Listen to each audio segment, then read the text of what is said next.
अस्सलाम वालेकुम रहमतुल्लाहि व बरकातुहू। मैच खत्म हो चुका है जी तातरीन अभी अभी, और यहाँ पर भारतीय क्रिकेट टीम को फतह भी मिल चुकी है। मैं आपको तातरीन पॉइंट्स टेबल बताने जा रहा हूँ जो कि आईसीसी क्रिकेट वर्ल्ड कप के सामने आ चुका है। अगर आप ये काम सारा लाइव देखना चाहते हैं तो skillsboard.com गूगल में जाकर सर्च करें, इसका स्पेलिंग आपके सामने है, जाकर सर्च कीजिएगा, आपको सारी डिटेल वगैरह देखने को मिल जाएगी। खैर दोस्तों, मैं आपको भी बता देता हूं कि पॉइंट्स टेबल पर क्या चर्चा है, लेकिन आप किस टीम को सपोर्ट करें, आपकी फेवरेट टीम कौन सी है, जो भी आपकी फेवरेट टीम है कमेंट्स में जरूर बताइएगा।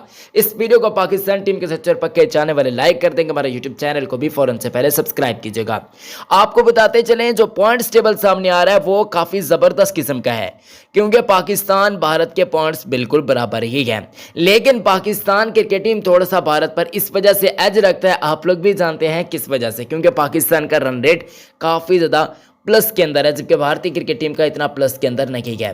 अभी टीम्स की बातचीत करते हैं तो सभी टीम्स बराबर हैं, तकरीबन सभी टीम्स के पॉइंट्स जो हैं वो बिल्कुल बराबर हैं। जैसे कि मैं आपको यहां पर बता देता हूं कि न्यूजीलैंड के भी 2 पॉइंट्स है, साउथ अफ्रीका के भी 2 पॉइंट्स है, जबकि पाकिस्तान के भी 2 पॉइंट्स है, बांग्लादेश के भी 2 पॉइंट्स है। अभी भारत चौथे नंबर पर तकरीबन आ जाएगा। अगर हम बातचीत करते हैं जिन टीम्स को शिकस्त का सामना करना पड़े, उनमें ऑस्ट्रेलिया हो गई, अफगानिस्तान हो गई, नीदरलैंड होगी, श्रीलंका होगी, इंग्लैंड की टीम होगी। वीडियो देखने के लिए शुक्रिया।